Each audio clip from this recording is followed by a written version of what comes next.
ओम उमा महेश्वराय नमः। आप सभी का हमारे YouTube चैनल पर हार्दिक स्वागत है। आज सुने पूर्णिमा व्रत की पौराणिक कथाएं। पूर्णमासी, अमावस्या और संक्रांति तीन बहनें थीं। पूर्णमासी और संक्रांति तो धनवान थी, पर बेचारी अमावस्या बड़ी गरीब थी।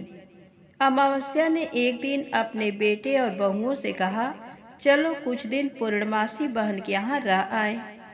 पूर्णमासी बहन से मिलना भी हो जाएगा और कुछ दिन वक्त भी कट जाएगा। अमावस्या अपने परिवार को लेकर पूर्णमासी के घर चली। पूर्णमासी ने इन सबको अपने घर की ओर आते देखकर अपनी बहू से कहा, तुम्हारी मौसी दल बल से आ रही हैं। मैं पड़ोस में जा रही हूँ। जब वे आएं तो उनसे कह देना कि मैं कहीं बाहर गई हूँ। उनके लिए मटर की दाल और ज्वार की रोटी बना लेना। इतना समझा बुझाकर पूर्णमासी चली गई। अमावस्या अपने बेटे बहुओं को लेकर पहुंची। पूर्णमासी की बहुओं ने उनका कोई स्वागत नहीं किया। अमावस्या ने पूछा, बहू बहन पूर्णमासी कहाँ गई हैं? तो बहुओं ने कहा, मौसी हमको मालूम नहीं कहाँ गई हैं। ऐसा उत्तर सुनकर अमावस्या उल्टे पांव वापस जाने लगी। तब पूर्णमासी की बहुओं ने टोका, मौसी न हो तो खा पी कर जाना। अमावस्या बोली, बहू अब मैं संक्रांति बहन के घर जाऊंगी और वहीं खाना पीना करूंगी। ऐसा कहकर अमावस्या अपने परिवार के साथ चल दी। थोड़ी देर में संक्रांति के घर पहुंची। संक्रांति बहन अमावस्या को देखकर बड़ी खुश हुई। बड़ी आव भगत के साथ सबको घर के अंदर ले गई और प्रेम से पूछा, बहन आज कैसे आना हुआ? अमावस्या ने कहा, हम लोग पूर्णमासी बहन के यहाँ गए थे। वहाँ हमारा अपमान हुआ। घर वापस ना जाकर हमने सोचा कि तुम्ही से मिलते चलें। वैसे तो तुम जानती ही हो कि हम कितने गरीब हैं। संक्रांति ने उन सबको बड़े प्रेम से रखा। अमावस्या संक्रांति के यहाँ 2-1 महीने रही। इसके बाद अपने घर लौटी। रास्ते में लक्ष्मी जी मिल गईं और कुछ दूर तक अमावस्या के साथ चली, फिर अपने घर चली गईं। लक्ष्मी ने अमावस्या के दुख से दुखी होकर अपनी कृपा भेज दी। अमावस्या अपने परिवार के साथ जब घर पहुंची तो देखा कि उनका घर धन धान से भरपूर है। किसी चीज की कमी नहीं, सब कुछ भरपूर हो गया। आराम से दिन बीतने लगे। कुछ दिन बाद अमावस्या ने सोचा, पिछली बार बहन पूर्णमासी से भेंट नहीं हुई थी, चलो चले, शायद इस बार भेंट हो जाए। इस बार अमावस्या अकेली ही गई। पूर्णमासी ने देखा कि बहन अमावस्या आ रही हैं। पूर्णमासी ने आगे बढ़कर उनका स्वागत किया। घर लाकर पलंग पर गलीचा बिछाकर बड़ी खातिर की। अमावस्या को बड़ा प्रेम भाव दिखाया। भोजन के लिए सोने की रत्न जटित चौकी रख दी। अमावस्या पलंग से उतरकर जमीन पर बैठ गई और जो गहना गुड़िया पहने थी उन्हें उतारकर चौकी पर रख दिया और कहने लगी, जेव रे सोनवा, जेव रे रूपवा, मैं का जेऊं नट के बुचवा। इतना कहकर अमावस्या अपने घर चली आई। उसी दिन से पूर्णमासी और अमावस्या में झगड़ा रहने लगा और तभी से दोनों बहनें मिल नहीं पाती। अब आइए सुने पूर्णिमा व्रत की दूसरी कथा। एक बुढ़िया थी। बुढ़िया नियम से पूर्णिमा का व्रत करती और तुलसी माँ की पूजा करती। बुढ़िया बहुत भक्तन थी। एक दिन आंधी आई, उसकी पूजा के सामान वाली डलिया उड़ गई। वह उठाने गई तो उसके हाथ में कांटा लग गया। कांटा लगने से उसके हाथ में फफोला पड़ गया। 9 महीने तक वह फफोला न फूटा न बहा। 9 महीने बाद जब वह फफोला फूटा तो उसमें से एक मेढक पैदा हुआ। बुढ़िया उसे पालने पोसने लगी। बड़ा होने पर बुढ़िया ने उसका विवाह किया। विवाह होने पर बहू आई। बहू बुढ़िया को सताने लगी।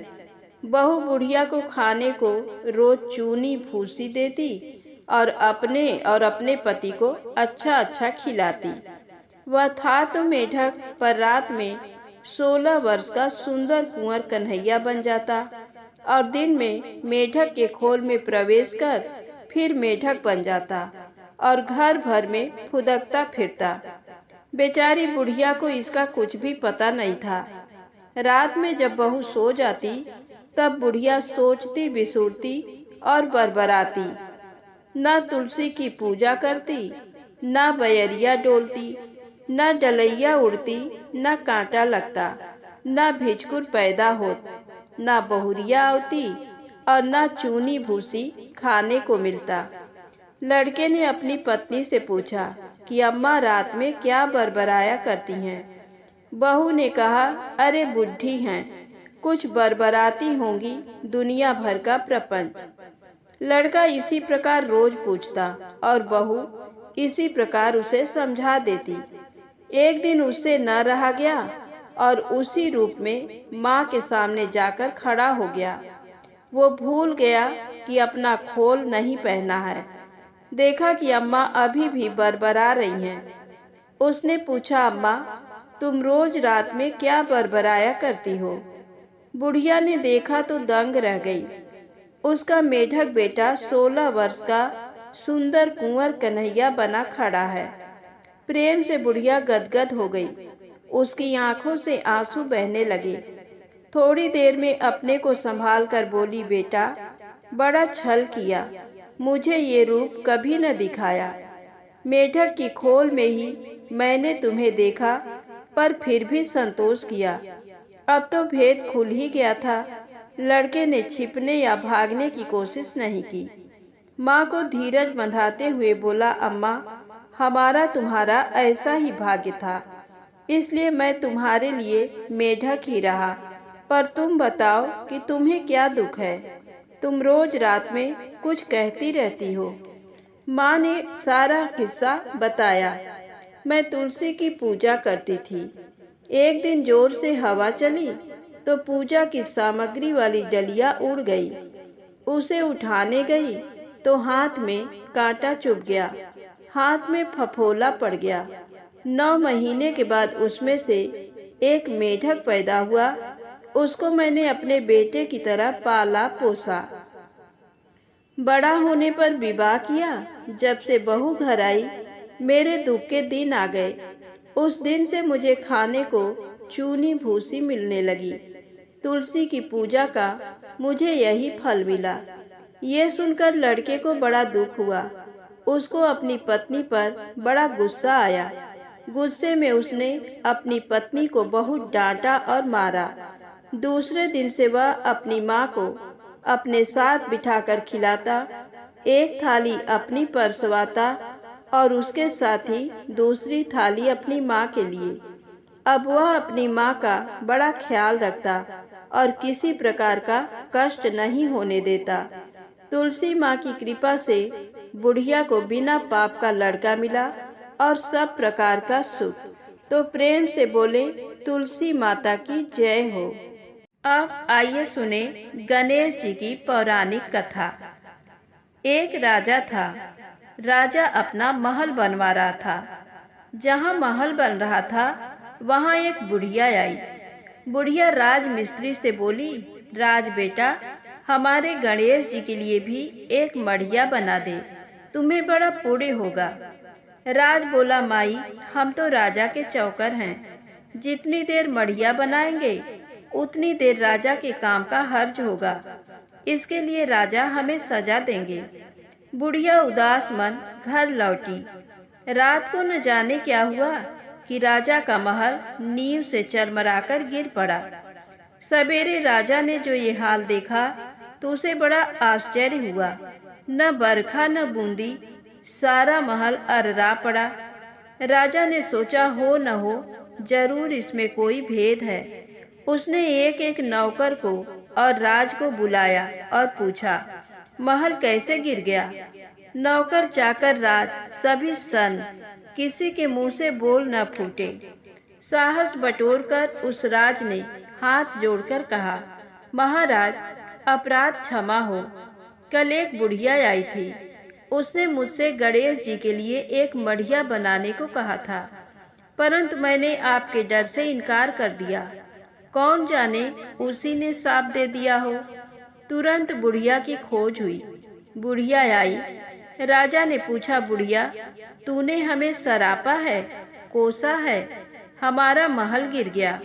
बुढ़िया बोली, अन्नदाता शायद गणेश जी नाराज हो गए हों। मैंने राजमिस्त्री से गणेश जी के लिए एक मढ़िया बनाने को कहा था। इसने मढ़िया बनाने से इनकार कर दिया, इसीलिए आपका सारा महल गिर गया। ये सुनकर राजा ने सबसे पहले गणेश जी का मंदिर बनवाया, उसमें गणेश जी की प्रतिष्ठा की और तब महल बनवाया। बुढ़िया बराबर नियम से मंदिर में आकर गणेश जी की पूजा करने लगी। गणेश जी उसकी लगन और भक्ति से बड़े प्रसन्न हुए। एक दिन गणेश जी बुढ़िया के सामने प्रकट हुए और बोले, तेरी सेवा टहल से मैं बहुत खुश हूँ, वर मांग। बुढ़िया बोली, भगवान मैं तो कुछ जानती नहीं, घर में पूछा हूँ। बुढ़िया घर आई। उसने अपने बेटे से कहा, बेटा गणेश जी मुझ पर प्रसन्न हुए हैं और वर देना चाहते हैं, बोल मैं क्या मांगूं। बेटे ने कहा, अम्मा देख हम कितने गरीब हैं, तू गणेश जी से खूब सारा धन मांग ले। बहू से पूछा। उसने उत्तर दिया, अम्मा धन क्या होगा, जब कोई बैपरने वाला नहीं है, तुम तो गणेश जी से पोते की मांग करो। बुढ़िया इन लोगों की स्वार्थ भरी मांगों को सुनकर बड़ी दुखी हुई। वो सोचने लगी कि दुनिया बड़ी स्वार्थी है। सबने अपने अपने मतलब की बातें तो सोच ली, पर किसी ने ये न सोचा कि अम्मा अंधी है, गणेश जी से अपनी आंखें मांग ले। किसी के फूटे मुंह से ये न निकला, अम्मा अपने लिए आंखें मांग लो, ये मेरे बहू बेटे हैं। इसी तरह सोचती बिसूरती बड़बड़ाती गणेश जी के मंदिर की ओर चली। रास्ते में उसे बाल रूप में गणेश जी मिले। उन्होंने पूछा, माता जी तुम्हें क्या चाहिए, क्यों बड़बड़ा रही हो। बुढ़िया ने बकते झकते सब कुछ बताया और कहा, पर तुम्हें क्या, जब मेरे बहू बेटे मेरे न हुए तो तुम मेरे लिए क्या करोगे। गणेश जी ने कहा, जैसे मैं कहूँ वैसे ही वर मांगना, सब ठीक हो जाएगा। बुढ़िया ने कहा, अच्छा बताओ। कहकर बुढ़िया ध्यान से सुनने लगी। बाल रूप गणेश जी ने कहा कि गणेश जी से वर मांगना कि भर नैन अपनी गोदी में अपने पोते को सोने के कटोरे में दूध पीते देखूं। ये सुनकर बुढ़िया बड़ी खुश हुई और जल्दी जल्दी मंदिर में पहुंची। पहुंचने पर गणेश जी ने पूछा, क्यों पूछ आई। बुढ़िया ने कहा, हाँ भगवान। तब गणेश जी बोले, तो मांग। बुढ़िया ने कहा, भर नैन अपनी गोदी में अपने पोते को सोने के कटोरे में दूध पीते देखूं। गणेश जी हंसकर बोले, बुढ़िया तू तो कुछ भी नहीं जानती थी और वर ऐसा मांगा कि मांगने में कुछ भी न छोड़ा, बड़ी चतुर है। अच्छा जाओ, जो मांगा सो दिया। गणेश जी की कृपा से बुढ़िया टकर टकर देखने लगी। घर धन धान से भर गया। बहू के 9 महीने बाद एक सुंदर सा बेटा हुआ। गणेश जी की कृपा से बुढ़िया ने सब सुख पाया और सभी सुख से रहने लगे। हे गणेश जी महाराज, जैसे बुढ़िया पर दया की वैसे सब पर करना, कहानी कहने वाले पर भी, कहानी सुनने वाले पर भी। प्रेम से बोले, गणेश जी महाराज की जय हो। दोस्तों, यदि आपको वीडियो पसंद आए तो प्लीज़ लाइक अवश्य करें, चैनल को सब्सक्राइब करें, ज़्यादा से ज़्यादा शेयर करें। जय माता दी, जय भोलेनाथ।